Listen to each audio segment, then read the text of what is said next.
तो गुफ्तगू का आगाज़ करूंगी, लेकिन उससे पहले सुनवाना चाहती हूँ कि आज यूसुफ रज़ा गिलानी साहब ने क्या कहा और फिर बात आगे वहाँ से चलती है। लेवल प्लेइंग फील्ड सबके लिए यकसा होनी चाहिए और किसी को प्रेफरेंस नहीं होनी चाहिए। इलेक्शन से पहले ये तासुर ज़ायल होना चाहिए कि कौन सी पार्टी जो होगी जो पावर में आएगी। This is the responsibility of the election commission to hold free, fair, transparent election. अच्छा हसन, एक तरफ हम देख रहे हैं कि इलेक्शन कमीशन ऑफ पाकिस्तान से कहा जा रहा है कि फ्री फेयर ट्रांसपेरेंट इलेक्शन कराए, इसको जो आपके खिलाफ एक बायस आ रहा है उसको आप जो है वो ख़त्म करें। लेकिन फिर हम देखते हैं कल की डेवलपमेंट्स जो कल हुआ। बकौल लतीफ़ खोसा साहब के 90% लोग जो हैं PTI के जो उनके कैंडिडेट्स थे उनके पेपर्स मुस्तरद हुए हैं। कल की डेवलपमेंट्स के बाद ये जो तासुर है कि एक पार्टी को फैसिलिटेट किया जा रहा है, क्या उसको तक़वियत नहीं मिली?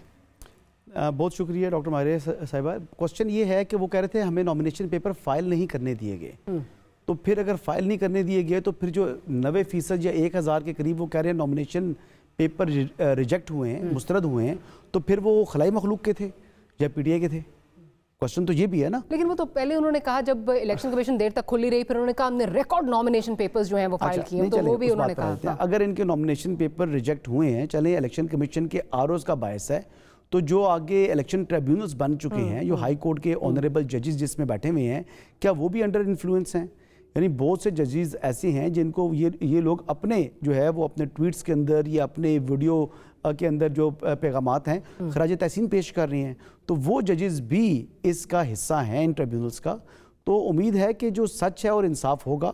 और बज़ाहिर बात ये है कि असल में हमारे यहाँ सोसाइटी के अंदर कुछ सोसाइटीज़ के ऐसे प्रोफेशंस हैं जो कि कानून से ख़ुद को बालातर समझते हैं, और हमारी वकला बरादरी भी उसमें शामिल है।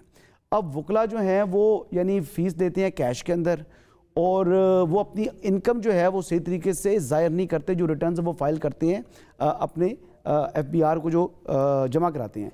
इसके अंदर डॉक्टर साहिबा प्रॉब्लम ये आएगा कि फिर बहुत से वकला ने अपनी वेल्थ स्टेटमेंट के अकॉर्डेंस जो है वो अपने नॉमिनेशंस फाइल नहीं किए, तो जब जो डिक्लेरेशन उनका मिस डिक्लेरेशन बन जाता है, इस बेसिस के ऊपर उनके जो नॉमिनेशंस हैं वो रिजेक्ट हुए हैं। अब वैसे तो वकला के हवाले से आपको वैसे ये तासुर मिलता है कि वो कानून को, आइन को और जो ये बुक वर्क होता है इसको बड़े अच्छी तरीके से समझते हैं, लेकिन मैंने देखा कि अमूमी तौर पर जो लोग जिनका अपना ये काम होता है वो लोग दूसरे लोगों के तो ये काम कर रहे होते हैं, लेकिन अपने काम को वो नज़रअंदाज कर रहे होते हैं। और यही केस हुआ है PTI के इनके साथ, और इनको मालूम था कि उनके ऊपर तलवार लटक रही है। इवन देन उन्होंने इस किस्म की गलतियां क्यों की? और ये खाली आज PTI नहीं, माजी करीब के अंदर जब सेनेट के इलेक्शंस थे तो परवेज़ रशीद साहब इस सब तमाम एक्सरसाइज से गुजर कर जा चुके हैं कि जब इवन देन साइकिल वो कल कोई ज़ेर-ए-ताब थे, आज कोई ज़ेर-ए-ताब मौका दिया ना जी उन्होंने भी। अगर परवेज़ रशीद साहब ने मौका दिया था तो वो सिस्टम ने उनके खिलाफ इस्तेमाल किया, तो फिर रेस्ट हाउस का था, मुझे याद पड़ता है, ये पंजाब हाउस का था। हाँ। तो अब शेख रशीद साहब भी उसी किस्म की चीज़ के अंदर आ गए। इस तरह दीगर काफ़ी वकला जो हैं इनके 40 या 50% लोग उसी किस्म की गलतियों में आ चुके हैं, मिस डिक्लेरेशन के अंदर आ चुके हैं, और बज़ाहिर इलेक्शन ट्रिब्यूनल के अंदर को बहुत बड़ी तादाद में ये लोग क्लियर भी नहीं होंगे, क्योंकि RO को मालूम है कि आगे मामला चला जाना इलेक्शन ट्रिब्यूनल के अंदर, तो वो ऐसा फैसला क्यों करे कि 4 दिन के बाद उसको शर्मिंदगी का सामना जो है वो करना पड़े, और वही उम्मीदवार दोबारा बतौर उम्मीदवार उसके सामने घूम रहा हो, तो ये फिर RO के लिए शर्मिंदगी का बायस बात बनती है। लेकिन मेरे ख्याल के मुताबिक अब जिस तरह अजहर सदीक साहब ने इमरान खान साहब के हवाले से बता रहे थे कि तजवीज़ और तायद कुनिंदा उस मुतलका हल्के का ही नहीं था, वो दूसरे हल्के का आप तजवीज़ और तायद कुनिंदा उठा कर लेकर आ रहे हैं, और फिर अगर आपके नॉमिनेशन पेपर रिजेक्ट हो रहे हैं तो फिर किसी का कसूर तो नहीं है। लेकिन कसूर तो आपका अपना है। वो ठीक है, वो उनकी विजिलेंस होनी चाहिए थी, बट हमने एक और चीज़ भी देखी है कि आखिरी टाइम पे जब हल्के बदलते हैं तो कभी कभी सरप्राइज आपको भी मिलता है। आप जब पहुंचते हैं कि जी अच्छा मेरा हल्का तो ये था, अब हल्का बदल गया है, ये माजी में हुआ है या करवाया गया है, that is also part of it. But I agree कि विजिलेंस होनी चाहिए थी, PTI को पता था। But having said that, I think ज़्यादा इसमें यह है कि एक जो विशेष साइकिल चलती है, कल किसी और के खिलाफ जो है वो कार फरमा थी, आज किसी और के खिलाफ जो है वो कोई और इसके ज़ेर अताब है।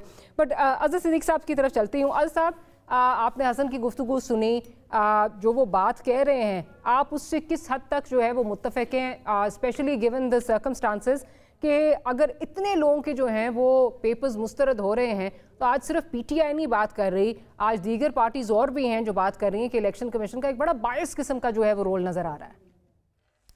بہت شکریہ ڈاکٹر ماریہ. ہم تو کنسسٹنٹلی آج سے ہم بات نہیں کر رہے. ہمارے پاکستان تحریک انصاف کے ساتھ جو زیادتی ہے وہ تو تاریخ رقم ہو چکی ہے. اور یہ جتنے record paper nomination paper reject ہوئے ہیں Guinness book of world record میں بھیجا جا رہا ہے اور پاکستان کا نام لکھا جائے گا اس میں کہ اس میں اس تعداد کے اندر. اچھا دیکھیں الیکشن کمیشن کا بائس رول کہاں سے رہا ہے. اگر آپ دیکھیں 90 دن کے الیکشن, توشہ خانہ کا کیس, پروپرٹیڈ فنڈنگ اگر آپ اٹھا کر دیکھ لیں, توہین الیکشن کمیشن دیکھ لیں, انٹرا پارٹی لیں, کوئی ایک پارٹی بتا دے جس کے اگینسٹ یہ سارے ایکشن چل رہے ہیں. اب آتے ہیں ان کی طرف. اب چونکہ وجہ یہ ہے ہم لوگوں نے انتظامیہ سے آروز لینے کا بڑا واضح طور پر کیس لے کر آئے, لیکن سپریم کورٹ نے اس پہ ایکشن لیا اور الٹیمیٹلی وہ کہہ دیا کہ یہ سب ٹھیک ہے. اب تو ہمارے کہ ہوئی بات ثابت ہو چکی ہے. اور اس میں بڑی مزیدار بات آپ کو بتا دوں, یعنی مثال کے طور پر انہوں نے اشتہاری کو کہہ دیا ہے کاغذات نامزدگی مسترد ہو گئے, کسی کے بارے میں کوئی اسیسمنٹ نہیں ہے.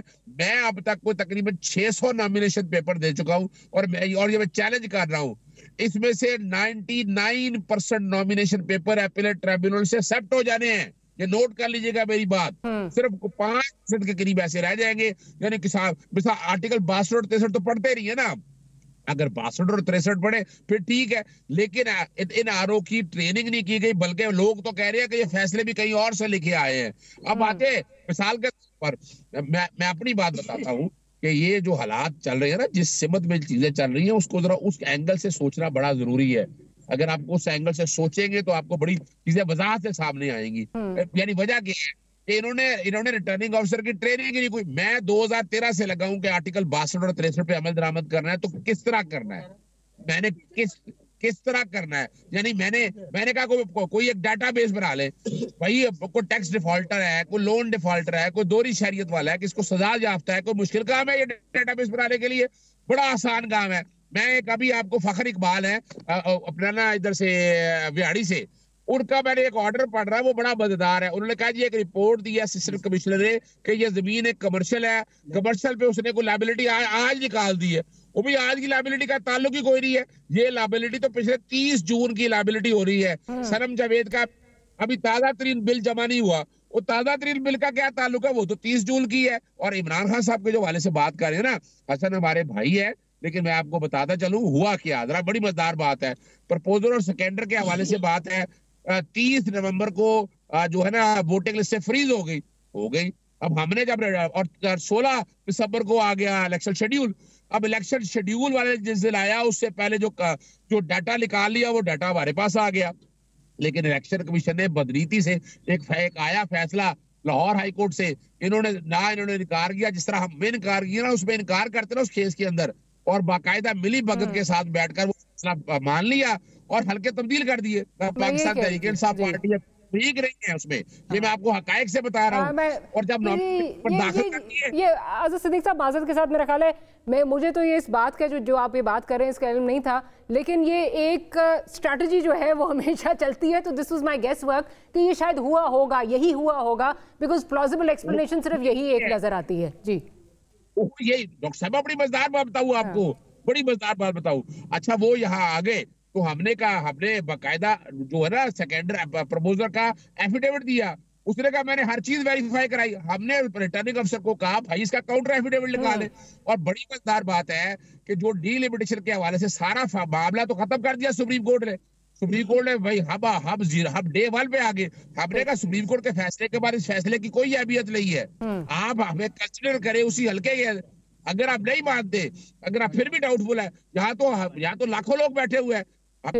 میں اس کو ریپلیس کرنے کی بات بالکل نہیں کر رہا تھا. میں کہہ رہا تھا اگر یہ صرف اسی بات پہ آپ نے جا رہا ہے تو یہ لے سیکنڈر اور بڑے ہوئے. تو یہ اگر دیکھا جائے بدنیتی کا ایلیمنٹ پہلے سے لا, اور کمال کی بات ہے ریٹرننگ آفیسر کہتا ہے کہ جا کر کنٹیمپٹ فائل کر لے.